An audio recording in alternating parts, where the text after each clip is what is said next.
ओमकारेश्वर मंदिर, उज्जैन।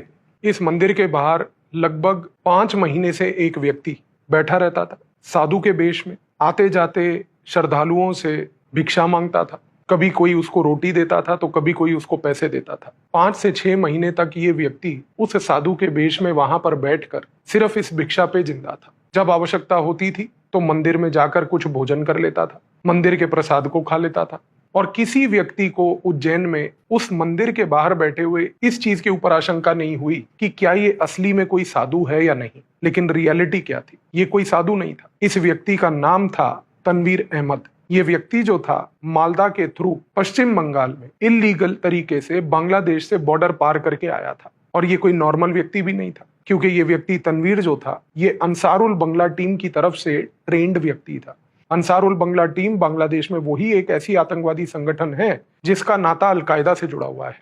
अलकायदा और अंसारुल बंगला टीम पश्चिम बंगाल और भारत की सीमा पर इलीगल कैंप्स चलाते हैं, वहां पर लोगों को ट्रेन करते हैं, रेडिकलाइज करते हैं। उन्हीं का एक ह्यूमन एसेट यहाँ पर भारत भेजा गया था। और जब ये व्यक्ति उज्जैन पहुंचा, इसके पास कोई कागजात नहीं थे, कोई नाम नहीं था, कोई आइडेंटिटी नहीं थी, बस मंदिर के बाहर बैठ गया था। 5 से 6 महीने तक जब इस व्यक्ति ने ये कार्य किया, इसकी उसी दौरान मंदिर के बाहर जितनी भी दुकानें हैं जहां पर पूजा सामग्री मिलती है, उन दुकानदारों से भी इसकी बातचीत हुई। और इस बातचीत के दौरान लगभग 6 महीने के बाद एक दुकानदार ने ही इस व्यक्ति को बोला कि आप तो युवा ही दिखते हो, आप क्यों ना मेरे साथ जुड़कर कुछ मेरी मदद करके मेरी दुकान में ही काम करना शुरू कर दो। तनवीर का उद्देश्य भी यही था। 5 से 6 महीने मंदिर के बाहर बैठने के बाद उसने ये जो एक प्रकार का रैपो डेवलप किया, ये उसको फायदा दिया इस कॉन्टेक्स्ट में कि उसको एक दुकान के बाहर नौकरी मिल गई। अब उसका काम सिर्फ सिंपल था, वो दुकानदार की मदद करना, पूजा सामग्री को बेचना, पूजा सामग्री को मंदिर के अंदर लोगों तक लेके जाना, लोगों को सहायता करते हुए पूजा सामग्री के साथ उनको मंदिर के अंदर परिसर में छोड़ना। और जिस प्रकार से तनवीर ये हरकतें करता गया, इससे एक एडवांटेज उसको ये मिला कि उसको मंदिर के अंदर के परिसर के बारे में जितनी जानकारी चाहिए थी वो सारी जानकारी उसको मिलने लग गई।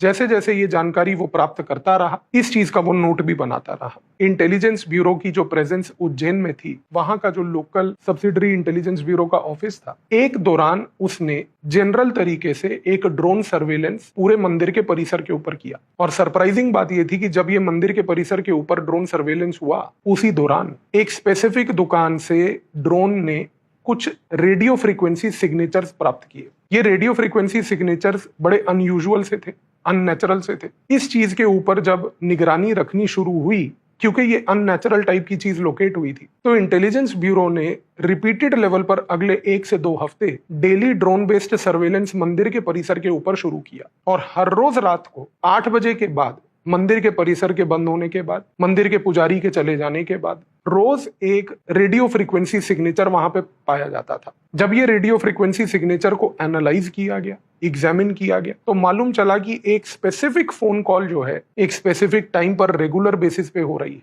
और सबसे बड़ी बात थी कि ये जो फोन कॉल थी ये भारत में नहीं हो रही थी। ये कॉल करके नंबर बांग्लादेश लगाया जा रहा था, बांग्लादेश से वो नंबर कनेक्ट होकर लाहौर तक जा रहा था। इस कॉन्टेक्स्ट में इंटेलिजेंस ब्यूरो ने एक डिसीजन लिया कि हम अपने एक ह्यूमन एसेट को डिप्लॉय करेंगे, जो कि यहाँ पर देखकर आए कि आफ्टर ऑल हो क्या रहा है। इस कॉन्टेक्स्ट में उज्जैन के इंटेलिजेंस ब्यूरो के ऑफिस से एक महिला अधिकारी को भेजा गया। उस महिला अधिकारी ने एक साध्वी का रूप साधा। साध्वी का रूप साध के वो डेली मंदिर जाने लगी। मंदिर जाने के टाइम पर उसने उसी दुकान में जहां पर तनवीर काम करता था, उसी दुकान से रोज सामग्री खरीदनी शुरू करी। सामग्री खरीदने के दौरान तनवीर से उसकी देखरेख हुई, तनवीर को देखना, उसकी हरकतों को ऑब्जर्व करना।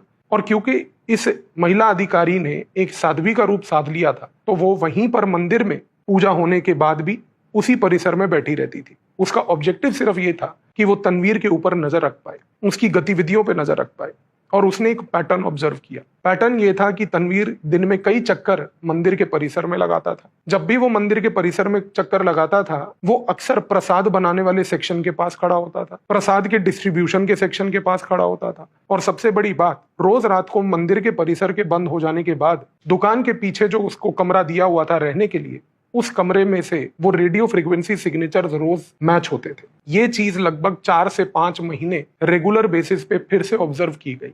और जब ये चीज पिछले 1 साल से चल रही थी, उस दौरान तनवीर ने एक दिन दुकानदार को बोला कि मेरी माँ बीमार हो गई है, मुझे अपनी माँ का इलाज कराने अमृतसर जाना है। उस दौरान दुकानदार ने उसको बोला कि कुछ पैसे ले जाओ, आके वापस तनख्वाह से एडजस्ट कर लेंगे। तनवीर ने ट्रेन पकड़ी, उज्जैन से वो पहले दिल्ली आया, दिल्ली से उसने एक बस पकड़ी और बस पकड़कर वो अमृतसर चला गया।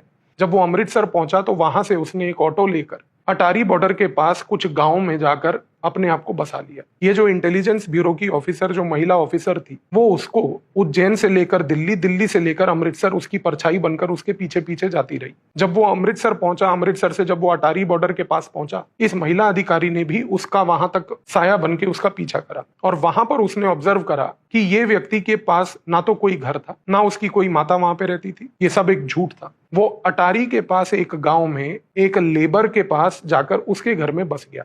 वो लेबर खेतों में काम करता था। उसके घर में बसे रहने के 3 से 4 दिन के बाद इंटेलिजेंस ब्यूरो की इस अधिकारी ने एक पैटर्न देखा और वो पैटर्न बड़ा सिंपल था। एक शाम पाकिस्तान की ओर से एक ड्रोन का प्रयोग किया गया और उस ड्रोन से कुछ चीजें भारत की सीमा की तरफ फेंकी गई, जो इस गांव में अटारी के पास खेतों में पाई गई। छोटी छोटी पुड़ियां थी। वो पुड़ियां उसने पर्टिकुलरली जब भारत फेंकी तो तनवीर ने जाकर उनमें से 2 पुड़ियां उठाई और सबसे बड़ी बात, पुड़िया उठाने के बाद उसने उसको अपनी गले में पहनी हुई रुद्राक्ष माला के अंदर खोल के उसको छुपा दिया। ये चीज पूरी कैप्चर की गई और उसके अगले दिन सुबह तनवीर ने गांव छोड़ा, अमृतसर शहर आया, वहां से बस पकड़ी, दिल्ली पहुंचा। दिल्ली के पुरानी दिल्ली रेलवे स्टेशन पर वो खड़ा था और वो मालवा एक्सप्रेस का वेट कर रहा था कि जो ट्रेन उसको वापस से उज्जैन लेके जाएगी। इस दौरान इस इंटेलिजेंस ब्यूरो की महिला अधिकारी ने जब ये सारी रिपोर्ट पेश करी तो एक निर्णय लिया गया कि तनवीर को दिल्ली के पुरानी दिल्ली रेलवे स्टेशन के बाहर ही, जो दिल्ली पुलिस की स्पेशल सेल है और इंटेलिजेंस ब्यूरो के एक जॉइंट ऑपरेशन के तहत पकड़ा जाएगा। तनवीर रेलवे स्टेशन पर खड़ा था, वेट कर रहा था और उसी दौरान एक इशारे के तहत दिल्ली पुलिस के कुछ अधिकारियों ने उस समय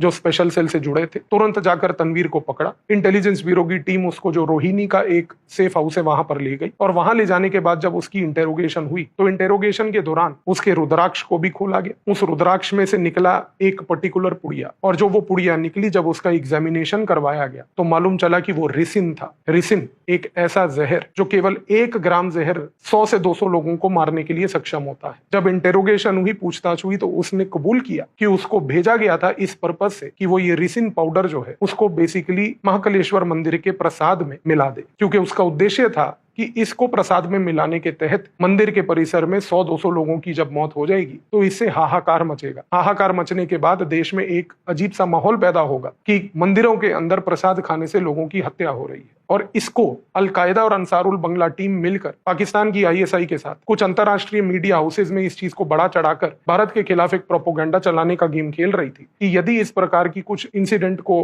अंजाम दे दिया जाता तो उनको भारत के अंदर, भारत के मंदिरों के बारे में, सनातन धर्म के बारे में इस प्रकार की नैरेटिव चलाने की कैपेबिलिटी मिल जाती। लेकिन दिल्ली पुलिस के स्पेशल सेल और इंटेलिजेंस ब्यूरो के जॉइंट ऑपरेशन के बाद जब इस व्यक्ति को पकड़ा गया, तब पकड़ने के बाद सिर्फ ये रिसिन का खेल नहीं बल्कि सबसे बड़ा खेल जो निकला वो ये था कि किस प्रकार से आज इल्लीगल तरीके से बांग्लादेश से ये लोग भारत घुसते हैं और भारत में घुसने के बाद किस तरीके से ये भारत को अंदर से खोखला कर रहे हैं। 15 अगस्त 2025 को जब प्रधानमंत्री ने लाल किले से इस चीज के बारे में एक गुहार लगाई कि किस तरीके से देश के अंदर घुसपैठी घुस चुके हैं, किस तरीके से वो देश को खोखला कर रहे हैं, ये एक इंटेलिजेंस ब्यूरो का एक ऐसा ऑपरेशन था जो इस बात का एक लिविंग प्रूफ है कि किस तरीके से इन लोगों ने भारत को खोखला बना दिया है। लेकिन हर एक ऐसे इंसिडेंट के पीछे कुछ जाबाज अधिकारी हैं, कुछ जाबाज एजेंसीज हैं जो दिन रात बिना किसी मेडल के, बिना किसी मीडिया पब्लिसिटी के सिर्फ इस काम को सक्षम देती हैं कि आप एक चैन की नींद सो पाएं और इस चीज को भरोसा दिलाती हैं कि देश के नागरिकों के ऊपर कोई पर्टिकुलर लेवल पर अत्याचार ना हो। तो आई बिलीव इस ऑपरेशन के बाद अब आपको ये चीज क्लियर हुई होगी कि किस तरीके से हमारी एजेंसीज काम करती हैं, आपको सुरक्षित रखती हैं और ये इंश्योर करती हैं कि देश के किसी नागरिक के ऊपर कोई आंच ना आए। धन्यवाद।